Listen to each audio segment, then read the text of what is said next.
What's up, everybody? It's Man of Low Moral Fiber here. My name's Luke, and in this video, we're going to be taking another look at the Triquetra as a part of my Does It Suck series. The Triquetra is a unique Jakobs shotgun that is available as a quest reward during the Clan War saga, specifically from the mission End of the Rainbow. Like many other weapons, it did receive a significant buff as a part of the community patch, which is why we're going to be taking another look at it. We're going to start by looking at the unpatched version of the weapon in the Washburn Refinery and at the Sanctuary testing dummy. Then we will apply the community patch to see how the weapon has improved. This particular variant of the weapon does have a Jakobs grip, and all the variants that I will be looking at will. This one also has the critical hit damage accessory, giving it a Dox prefix. This also keeps the accuracy pretty high, and it gives us a pellet count of 19. The other most popular accessory for this weapon is going to be the foregrip accessory, giving it a Rustler's prefix and an additional 2 pellets. So this particular variant of the Triquetra actually has the highest pellet count in the game. Without accessories, the Triquetra has a pellet count of 19, which is the highest base pellet count, and so when you have the pellet count accessory, it actually has one more pellet than even a quad will have.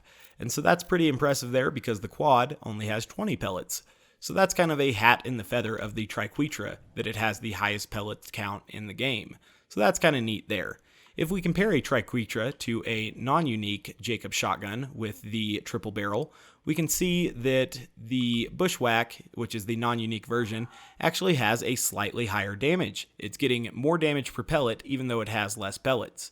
It also has a much lower accuracy than the Triquetra if they have the same accessory, and the fire rate, reload speed, and magazine size are all going to be effectively the same. The fire rate's kind of irrelevant, being over 10, you're going to fire that second shot pretty much as quickly as you can pull the trigger. In fact, on the card there, it says fires as fast as you can pull the trigger. Perhaps it would matter more if it was an automatic weapon with a deeper magazine, but being a semi-automatic weapon with an effective magazine size of 2 shots with either of these weapons, that fire rate's not really going to play out to be any different. And the magazine size isn't going to play out to be any different either, because they each consume 3 ammo per shot, so they'll each eat through that magazine size of 5 or 6 in the same amount of trigger pulls. Maybe it would matter on a character that adjusts magazine size, but with Zero, we're not going to be doing that today. What is kind of nice about consuming a magazine size in 2 trigger pulls is that every other shot is going to benefit from the one shot, one kill, which is going to give us an extra 120% gun damage on every other shot because we have 10 points in it with our legendary Sniper Comm. Our legendary Sniper Comm is also going to give us a significant boost to precision, which should tighten the spread on our shotguns as well. Now, the Triquetra's big difference here as far as the Bushwhack comparison is going to be that accuracy. You can see that the accuracy, 48 to 13 there, that is a huge difference. So let's take a look at how that performs. I'll use the foregrip accessory version just to kind of keep it consistent here.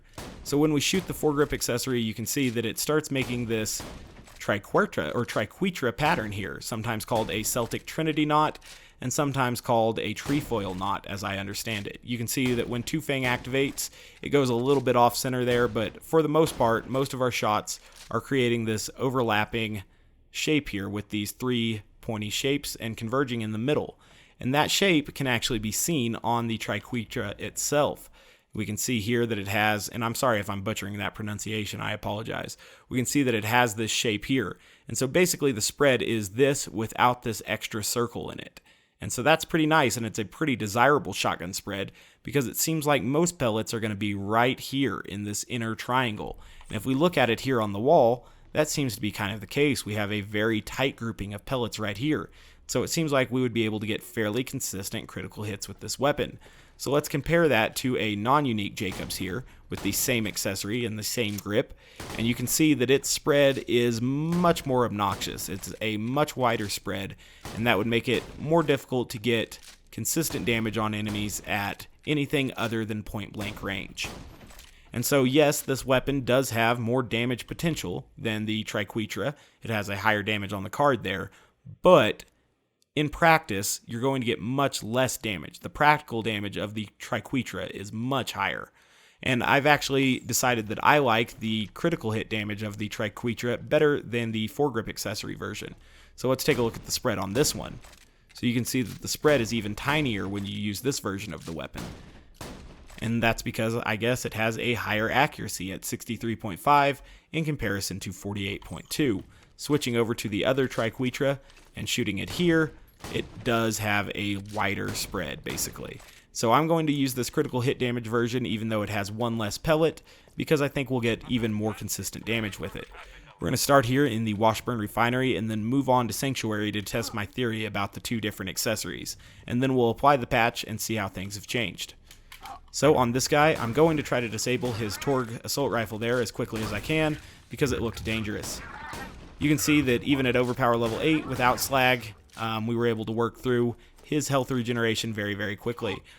Speaking of slag, I am going to slag these guys, try to spread death mark amount around between them, and then we will go for some bore damage. And so fixed spread weapons usually perform better with bore than weapons that have a random spread, in part because I think that, fixed spread tries to get replicated after the bullets bore to an extent. I'm not sure exactly how well that happens, but one thing that I have noticed is that it seems to do better with bore than a lot of other weapons would. So you can see that we were able to disable loaders and kill them before they actually got to us. I killed that one too close to myself actually, so that was a mistake. But we are able to kill loaders with this shotgun before they actually get to us, which is kind of one of the most common usage case scenarios for a shotgun, is stopping a charging enemy in Borderlands 2. So we'll finish that guy off there, and then we'll try to get closer to this guy to one-shot, one-kill him, even outside of Deception. His shield had been a little bit weakened by grenades, perhaps, but overall he was still pretty close to full health there. I'll let that guy blow up, and then we'll try to get the one-shot, one-kill on this guy. So you can see that when you put your muzzle basically inside of their critical hit spot, you are going to be getting one-shot, one-kills with this weapon. But that would be happening a lot with other Jakobs shotguns as well. So we'll stand a little bit further away, and you can see that this weapon does very well at intermediate range because of its extra, fixed spread pattern there that's going to make it a little bit extra accurate at range. You can see that we're a pretty far distance away from that guy, and we were still able to disable him there. So that's pretty good.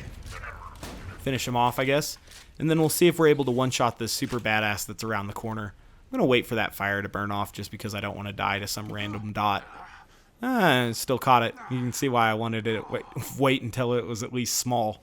Alright, so we're going to come down here and find the super badass loader approaching us. I'll throw a couple preemptive grenades, but we'll make sure he gets slagged with the Pimpernel. Alright, so he's definitely slagged. Go ahead and get some kunai on him there. And we were able to kill him even without the community patch applied in a single shot there. Granted, that is with a significant boost to one-shot, one-kill because of our legendary sniper comm, but, still pretty powerful.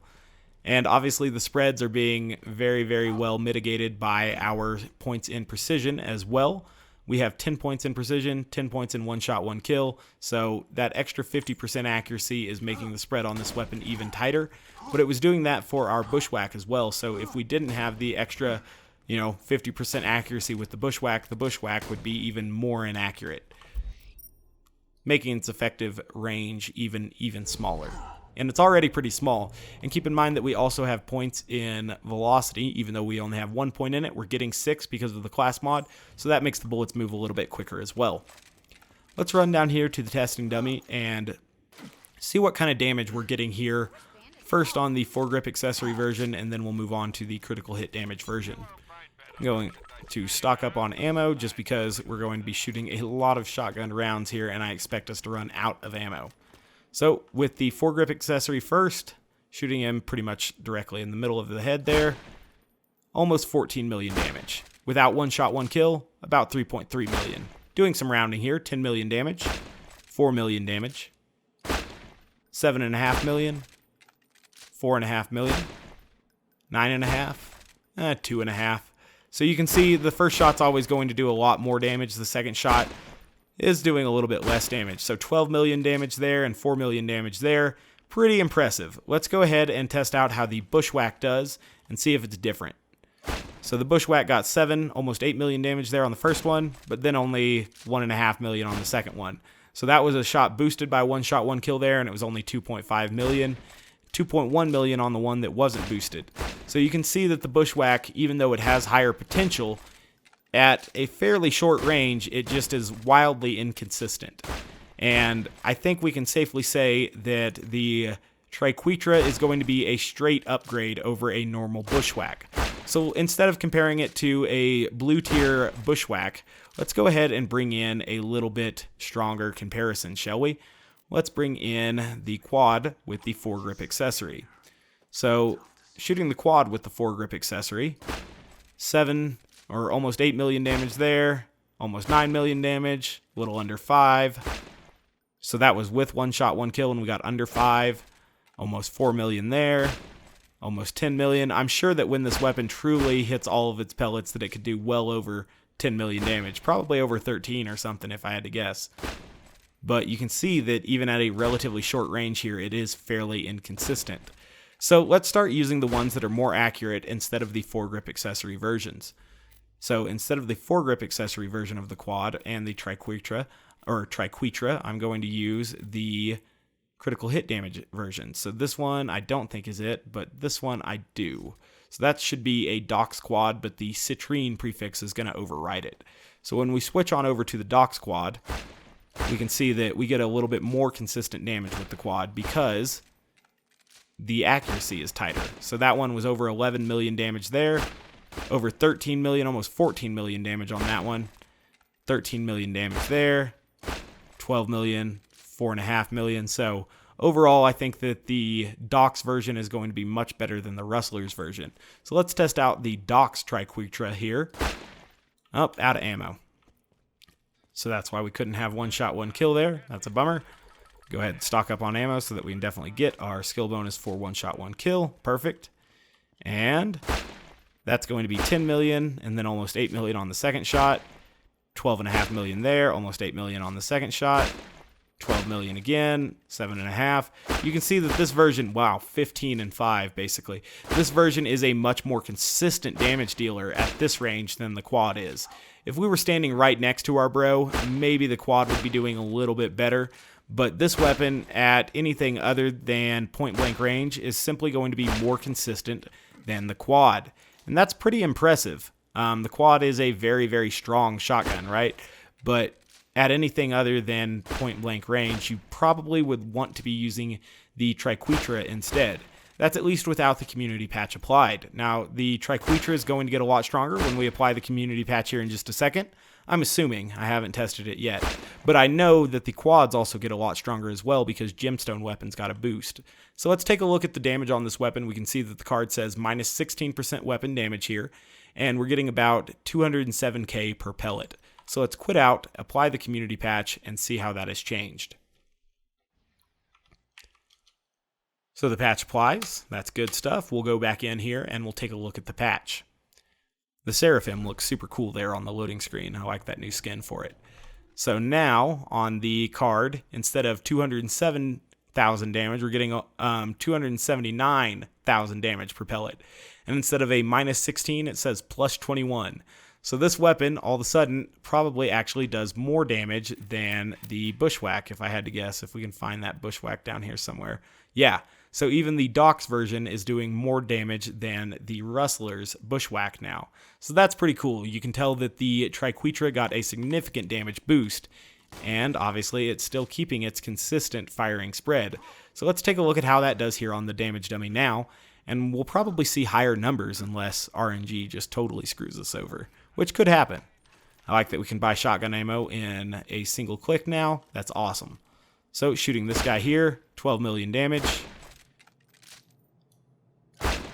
18 million damage there. Can we get above 20? Probably, because we got over 10 million damage on the second shot there. Again, 18 million damage. That's pretty huge. So you can see that this weapon is very, very powerful. I would assume that when Two-Fang isn't activating, we can see some numbers that are above 20 million there.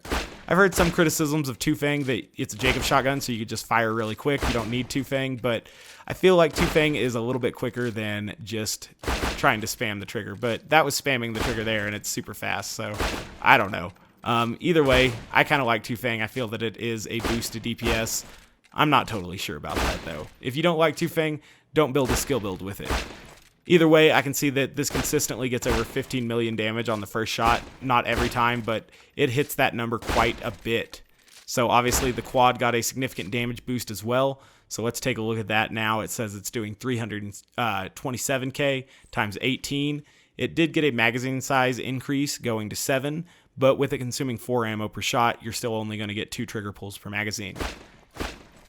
So it looks like we got 12 million and 6 million there, 11 million and 4 million. Again, doing some rounding, so that was a 20 million. That one was huge. So this one definitely has the potential to do huge damage. There's no doubt about that.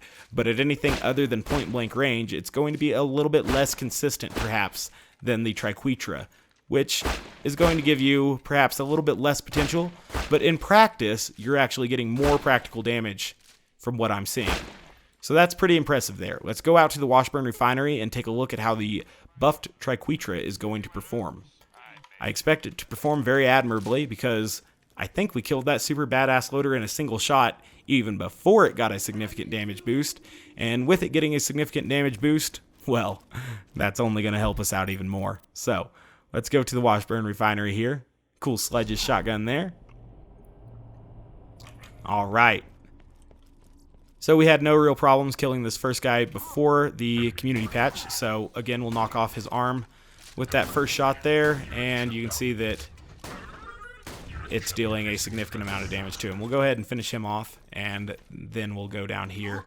Unfortunately, all 3 enemies aren't grouped up. That's unfortunate. We'll try to make them all group up here. Maybe they will. Looks like they won't.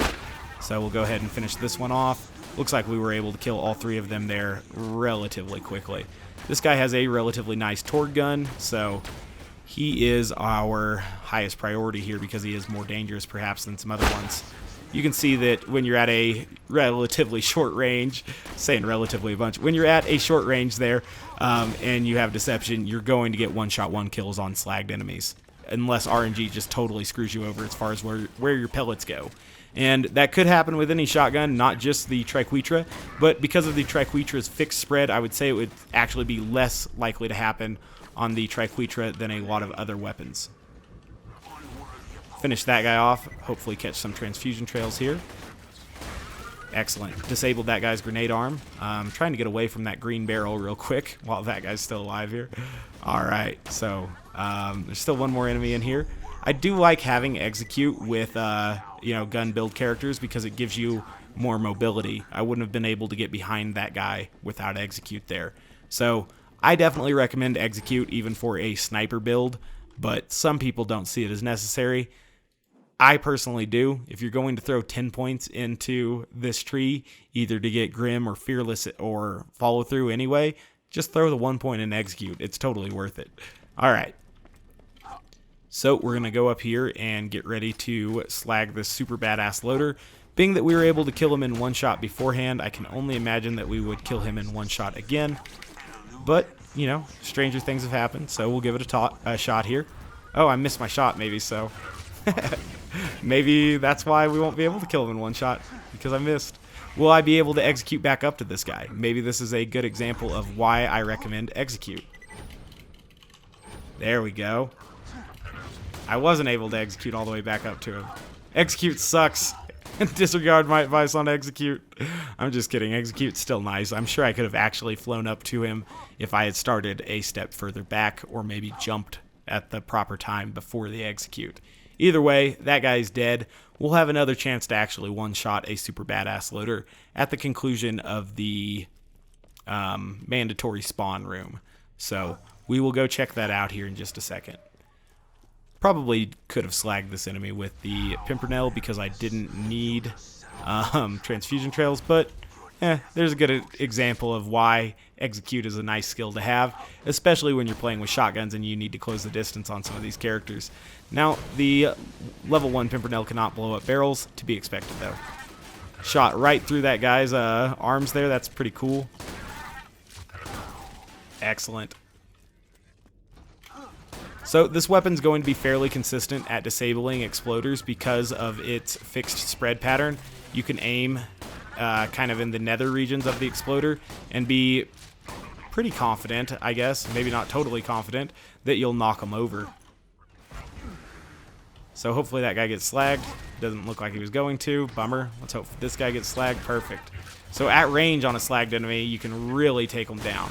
And so long as RNG isn't messing you up a little bit, it looks like you can pretty consistently disable them, even at an intermediate shotgun range, which is pretty cool. Excellent. So we'll blow that guy up. We'll use follow through to escape that guy's explosion, get closer to this guy, and take him out as well.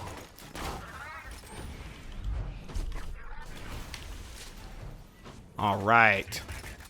Looks like I got a couple R loaders here, being that they are identical enemies. They might be good boar bait, so I'll try to line up a boar. Excellent. Looks like we killed the first one, disabled the second one's grenade arm. Could have been better, could have been worse. Pretty good, though.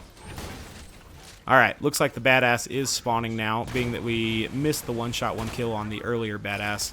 I am going to try to hit it on this badass. Alright. Didn't get it. Bummer. It was the angle that badass was facing, but meh. Even if you don't get the one-shot, one-kill, you can see that the weapon has a really short reload time, and you're able to simply get another one-shot, one-kill bonus and finish him off with that. We'll finish that guy off there, and we'll continue to preemptively slag some of these enemies before we charge in here. I don't know how this guy hasn't gotten slagged after being hit with the Pimpernel multiple times, but that does happen. Okay, so I got caught on my on my execute flying around a little bit, but no worries. Go ahead and throw some slag for some of the enemies up there.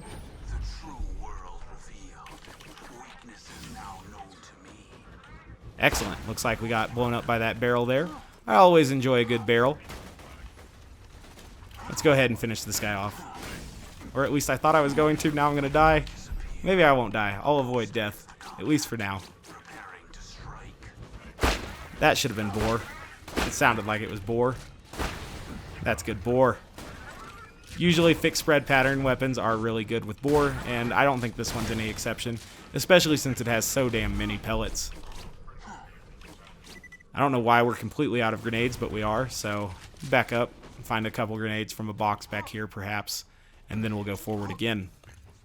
Now with this shotgun consuming 3 ammo per shot, it is something that you have to watch out for. You can get a little bit low on shotgun ammo using this weapon, but overall it's much more ammo efficient than a quad, I would say.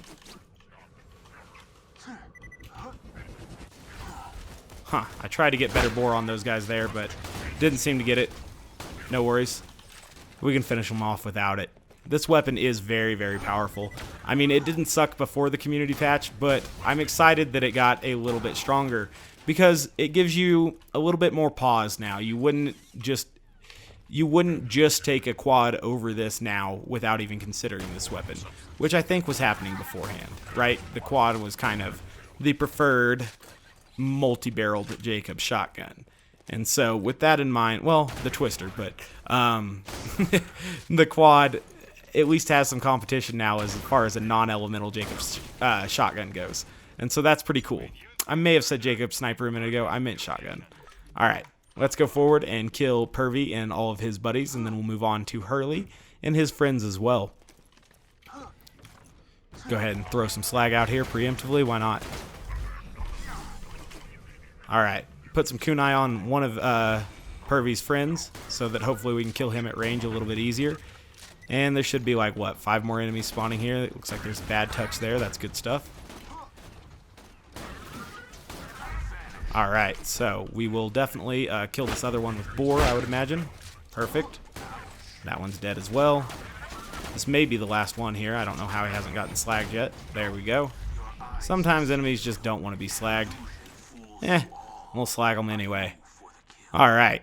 So let's test out just how far away we can kill enemies with this weapon. I mean, this is a really far distance for a shotgun, and you can see that we knocked off his flamethrower arm right away. Perhaps there was some RNG luck on that, but you can see that even at this range we can get good critical hits and finish that little hot loader off. So I would say that this weapon definitely is better at intermediate range than a quad would be. It's not as good as a striker would be at, medium range or something like that, but it does very well. as far as, you know, its range as a shotgun. I'm going to try to blow up a couple of these barrels beforehand. These super badass exploders sometimes spawn in weird spots, causing me to run in weird directions. So, better safe than sorry. Looks like one of them spawned up here, and the other one spawned over there. Alright, so we're behind this guy, and we can get the one-shot, one-kill on him. That's good. That's good. Embarrassing that I wasted 2 opportunities to do that beforehand, but you can see that it's definitely capable of that. Alright, so we'll get behind this guy again. Perfect.